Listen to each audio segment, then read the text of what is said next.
Bab 179. Ucapnya dengan nada bersalah, apalagi setelah itu Seva kembali pingsan, membuat Azam merasa sangat bersalah. Lah keluar dari mobilnya dan meminta satu orang saja ikut untuk jadi saksi dan pengemudi ojek online tadi yang ikut. Ia pun membawa koper Seva sekalian. Sampai di ruang IGD, Seva masih pingsan.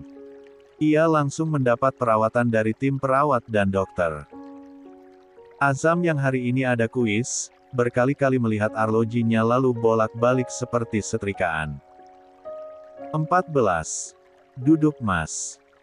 Ucap si pengemudi ojol bernama Francisco Totti itu. Yang pusing melihat Azam mondar-mandir. Saya mau ke kampus Mas, ucap Azam. Tersengar kepanikan dari nada bicara. Di satu sisi ia takut terjadi sesuatu pada gadis yang ditabraknya. Di sisi lain, ia juga harus segera ke kampus. Meskilah sudah mengirim pesan bahwa mengalami sedikit trouble di jalan, namun kuis ini tidak bisa ditunda dan akan berpengaruh pada nilainya. Azam yang perfeksionis dan selalu bertanggung jawab akan sekolahnya menjadi panik sendiri. Lah kagak bisa Bang.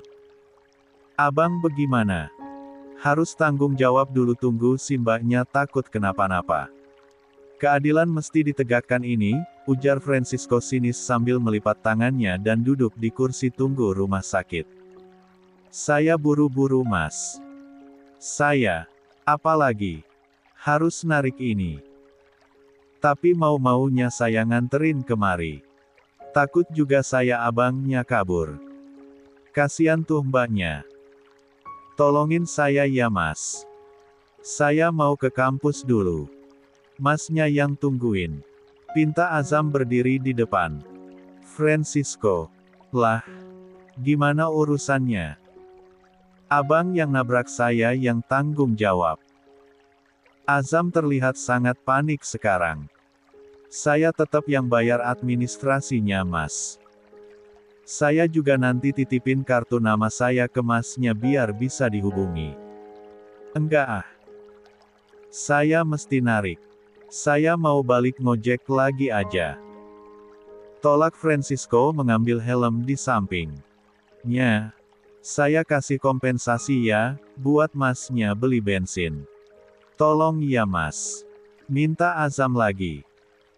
Enggak. Masih mampu gue beli bensin. Biarpun mahal. Saya kasih 5 juta. Deal. Azam mengerjapkan matanya kaget. Kenapa Masnya ini berbelit-belit sekali? Kan tinggal minta uang saja dari tadi. Ia dididik menjadi pria yang bertanggung jawab, namun karena keterpaksaanlah yang membuat Azam melimpahkan tanggung jawabnya pada orang lain. Sampaikan maaf saya padanya. Ucap Azam tulus sambil melihat ke arah pintu instalasi gawat darurat. Itu. Tidak lama kemudian, kurang dari 1 jam Seva sudah sadar. Ia masih berada di ruang instalasi gawat darurat dengan kepala yang diperban. Udah sadar Mbak? Tanya Francisco yang sumringah melihat Seva sudah sadar. Tapi netra coklat terang kehijauannya menelisik seluruh ruangan dengan heran. Begitu juga memandang tajam pada Francisco. 15. Duh. Ini cewek kenapa? Monolog Francisco panik. Jangan-jangan hilang ingatan. Seva masih terbaring lemah belum bicara, tapi pikirannya sudah tak tenang terlihat dari wajahnya yang gelisah. Francisco lalu bangun dari duduknya. Mbak gak apa-apa kan? Mbak. Tiba-tiba saja Seva bangun dari tidurnya dan duduk. Mana yang udah nabrak saya? Mana? Francisco kaget karenanya. Karena dia diam saja, Seva langsung menarik kerah Francisco. Mbak, mana yang nabrak saya? Dia udah pergi Mbak. Ngampus. Seva makin kesal karenanya lalu mengguncang-guncang kepala Francisco. Entah punya kekuatan dari mana wanita ini. Padahal ia baru bangun dari pingsannya. Teriakan Francisco Totti membuat ia ditolong oleh perawat yang mendengarnya. Tolong 000 set dah. Kuat amat ini tenaganya. Beneran ini rumahnya? Tanya Seva saat ia turun dari motor Francisco yang ia minta mengantar ke alamat rumah Boril Fabian Rohichan. Iya, ujar Francisco singkat. Rumah ini yang tadi alamatnya dituju Seva saat pagi. Ya udah. Terima kasih kembali. Sindir Francisco dan langsung tancap gas pergi. Ia sudah mengantongi uang dari Azam. Sudah mengantar pula Seva ke alamat tujuan. Berarti tugasnya selesai. Seva menatap rumah besar dengan tinggi 3 lantai yang sudah terlihat sangat mewah dari jauh itu. Gerbangnya saja sangat tinggi. Dengan pos satpam di sebaliknya. Rumah ini paling mewah di antara rumah-rumah yang lain. Seperti istana yang menewah di tengah rimbunnya pohon-pohon jalanan. Seva berdiri di pintu gerbang yang terbuat dari pagar besi dicat putih dengan warna gold pada bagian yang terukir sehingga bisa melihat ke dalamnya. Rumahnya saja semewah ini. Pantas saja Ibu Aprilia, begitu Seva memanggilnya, sangat bermurah hati sekali memberikannya santunan sejak dia bayi. Berarti hal itu ia lakukan selama belasan tahun dan Seva yakin bukan hanya dia yang ditolong oleh wanita yang selalu terlihat cantik di televisi maupun media sosial itu. Netra Seva berkaca. Sebentar lagi dia akan bertemu dengan wanita yang sangat dia kagumi. Cari siapa dek? Seva menoleh ketika seorang security mendatanginya. Dan bicara dari balik pagar. Ibu Aprilia, 16. Saat membulatkan tekad mengejar beasiswa dengan mengikuti tes, ada 2 tujuan Seva dalam hal ini. Pertama, mengejar impiannya untuk kuliah dan menamatkan selnya kalau bisa sampai S2. Yang kedua, tentu saja menemui ibu peri cantik, Aprilia Ayu yang menjadi ibu asuhnya. Ternyata Aprilia Ayu tak secantik di televisi atau media sosial. Tapi cantik sekali. Ia lembut dan sangat menerimanya dengan baik. Berkali-kali Aprilia meminta agar Seva masuk ke dalam rumahnya namun gadis itu lebih suka di luar dan bermain dengan Evelyn. Bungsu dari keluarga ini. Saat malam hari, Aprilia dan Evelyn juga menemaninya bercakap-cakap di ruang tamu. Aprilia memiliki anak-anak yang lain. Seperti yang juga diberitakan media sosial.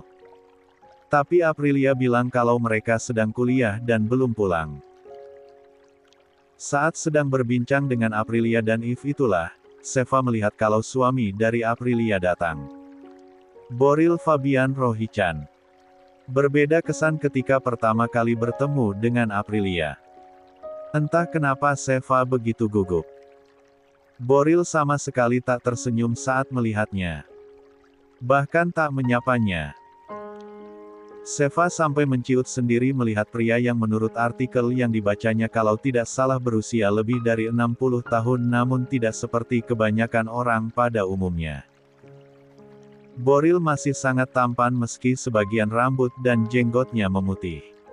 Wajahnya mirip aktor Turki Burak Özçivit jika masih muda. Sekarang, tetap enak dilihat dan bugar di usia 60 tahunan. Seperti perpaduan karismanya Pierce Brosnan dan gagahnya Bruce Willis. Tak terbayang mudanya seperti apa.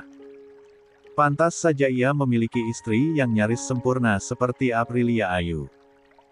Boril berjalan mendekati istrinya yang tersenyum menyambut sebuah contoh manis yang kecil dalam pernikahan.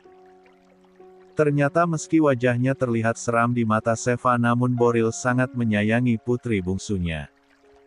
Terbukti dia langsung menggendong Evelyn dan berbincang-bincang dengan putri cantik itu. Mas, kenalin ini Seva. Ucap Aprilia memperkenalkan gadis kecil dengan kepala diperban yang tengah tersenyum ramah padanya sambil mencium tangannya. Seva lagi-lagi menatap takut pada Boril karena tak sedikit pun pria itu bicara padanya dan Aprilia sangat paham akan hal ini. "If, ajakin Kak Seva makan kuenya gih," ujar Aprilia. Merujuk pada kue yang dibawa suaminya buah tangan dari mama mertuanya karena Boril baru saja pulang bermain catur dengan sang papa. "Oke." If lalu turun dari gendongan ayahnya, mengambil kotak kue tersebut dan mengajak Seva keluar. Meninggalkan Boril dan Aprilia yang sepertinya bicara serius itu. If lalu mengajak Seva duduk di taman depan. Langit cerah malam ini. Udara juga berhembus sepoi-sepoi. "Duduk sini Kak. Mumpung lagi cerah. Biasanya hujan." Ajak si cantik yang mirip dengan wajah ayahnya itu. Seva tersenyum. Kemudian duduk dekat Evelyn. 17. Gadis itu masih sangat kecil. Baru masuk tetapi sudah sangat pintar bicara, murah senyum dan sifatnya menyenangkan. Persis seperti Aprilia. Terlihat sekali kalau If itu terdidik dengan baik. "Nih Kak, cobain. Buatan Oma. Kue lapis legit. Pakai cinnamon," ucap If mengambil satu potong kue harum yang memang sudah dipotong-potong itu pada Seva. "Cobain Kak. Oma aku kalau bikin kue enak loh." Seva menggigit kuenya. Rasanya memang sangat enak dan harum. "Boleh tambah lagi?" tanya Seva setelah dengan cepat karena merasa enak menghabiskan kue tersebut. "Ih, boleh Kak, malah kalau nggak dihabisin biasanya Mama suka marah. Kita gak boleh buang makanan. Harus dihabisin. Mubazir katanya." Ulang If lagi. Seva lagi-lagi tertawa. Kesan pertamanya datang ke rumah ini sangat baik bahkan dia disambut seperti keluarga jauh yang baru saja datang selain Boril yang mungkin tidak bisa dia kira bagaimana sifatnya seluruh orang yang berada di rumah ini sangat ramah padanya bahkan terlihat kalau Aprilia juga tidak canggung bicara dengan asisten rumah tangganya bahkan sesekali bercanda tidak nampak kecanduan sosial di antara mereka. Seva ingin melamar pekerjaan pada Aprilia sebagai asisten rumah tangga bahkan dia mengatakan kalau dia bisa mencuci baju dan mengerjakan pekerjaan rumah lainnya termasuk memasak. Tapi Aprilia menolak dan Seva memikirkan cara agar bisa membalas budi dengan cara bekerja di sini. Misalnya dengan menjadi pengasuh If. Baiklah jadi cantik itu besok akan membujuk Aprilia untuk mengizinkannya mengasuh putri bungsunya tersebut. Seva dan If makin asyik bicara. Keduanya lalu saling mengobrol tentang makanan favorit sampai film kesukaan mereka. Film Disney yang terbaru. Ariel yang sekarang kasihan Kak, dibully. Ucap If. Kok kamu tahu kalau yang jadi Ariel dibully? Hayo, udah main baseball sama tik-tik ya. SSSTTT. If menaruh ujung telunjuknya pada bibir agar Seva jangan berisik. Seva mengangguk cepat. Mama gak boleh main itu. Bolehnya nonton di YouTube. Itu juga ditemenin sama mama. Kok tahu kalau Ariel dibully? Kata Aruna. Siapa Aruna? Teman kelas aku Kak. Seva tersenyum mendengarnya dia suka dengan ramahnya Evelyn. Tak lama, terdengar suara security depan yang membuka gerbang. Ye, Bang Azam sama Bang Ziko pulang. Seru If. Seva hanya tersenyum kembali memperhatikan. Sebuah mobil mewah yang baru masuk dia mengerjakan matanya merasa tak asing dengan mobil tersebut kemudian menyusul motor sport dengan mesin berderu di belakangnya. Sesuai dengan yang dikatakan oleh If. Keduanya pasti adalah kakaknya. Ziko yang naik motor, terlebih dahulu membuka helmnya. Seva terpana melihatnya. Dengan gaya kasual ditutup jaket alma mater khas mahasiswa dan rambut yang sedikit messy karena tadi memakai helm, Ziko nampak menawan. Ia berjalan mendekat sambil menelisik siapa kiranya wanita yang berdiri di samping sang 18. Adik namun senyum ramah tak lepas dari wajahnya membuat Seva sedikit salah tingkah karenanya. Maklum ya saudara. Seva ini berasal dari desa, penampilan macam Ziko yang mirip bintang remaja Netflix begini, di kampungnya mana ada. Ya, wajar sih, putra Ibu Aprilia bentukannya seperti ini. Orang tuanya pun amat good looking. Sapa Ziko ketika ia sudah sampai di tengah mereka. Iya bang. Remote AC langit rusak ya. Hah? Tanya If tak mengerti. Nih, bidadarinya turun ke bumi. Pasti mau ngadem. Di sana panas. Pipi Seva mendadak memerah. Ziko tersenyum karenanya. Apa sih bang? Jangan dengerin kak. Bang Ziko suka ngaco. Kata If. Diem ah, anak kecil. Abang. Ucap If kesal dibuatnya. Hai, Ziko. Satu alis Ziko terangkat. Selain ingin tahu nama gadis ini, ia juga ingin tahu dia siapa. Seva, pengasuhnya If. Pengasuh.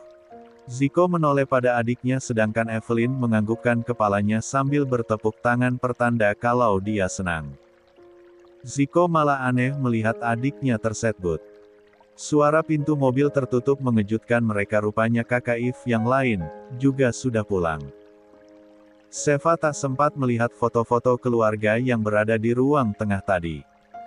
Tapi dia bisa pastikan kalau anak yang ini mungkin adalah yang tertua karena memakai kemeja kerja. Meski tanpa jas. Seva mengernyit.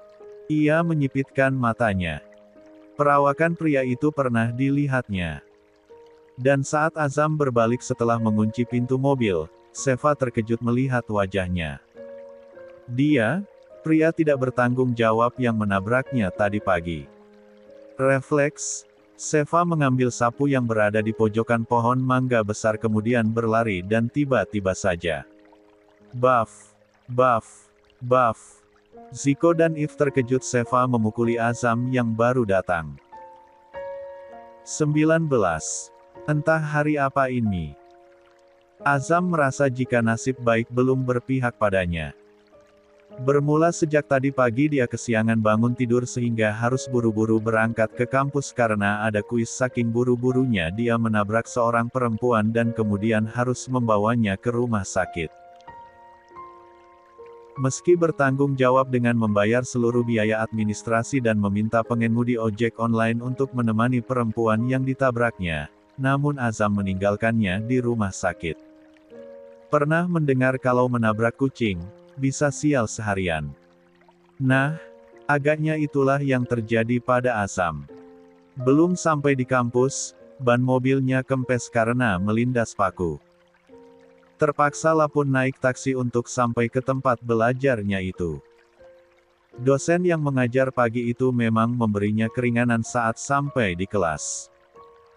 Namun, ia jadi terlambat mengikuti meeting mingguan di kantor yang menyebabkan kliennya pulang karena terlalu lama menunggu.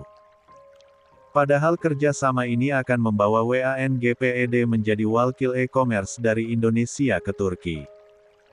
Alhasil, Azam hanya bisa gigit jari dan membiarkan kliennya mencari e-commerce yang lain. Papanya mungkin tak akan marah. Tapi Azam selalu merasa bersalah jika apa yang dikerjakannya gagal. Azam pun pulang dengan sejuta perasaan bersalah. Bahkan karena kepikiran dengan klien yang mencari e-commerce dan talent lain, Azam lupa menjemput kekasihnya untuk ke pesta ulang tahun temannya. Alea marah dan tak membalas pesannya. Saat menelepon pun tak dijawab. Panggilan kedua bahkan hanya tertulis, memanggil. Hari yang sangat melelahkan. Azam pun memutuskan pulang segera setelah mengambil mobilnya malam ini. Ia berencana akan berendam dengan air hangat lalu setelah menenangkan pikiran dia akan bicara dengan ayahnya dan meminta maaf karena gagal dalam proyek kali ini. Tapi harapan tinggal harapan. Hari nahasnya belum selesai. Sampai di rumah, dengan pikiran tak karuan, badan letih karena pikiran yang terkuras, Azam tiba-tiba saja mendapatkan serangan. Ia dipukuli membabi buta dengan gagang bambu sapu lidi. Untuk menghindari serangan itu, Azam menghalangi pukulan itu dengan tangannya. Kenapa ini? Berhenti, ucap Azam. Rasain. Gak bertanggung jawab. Rasain.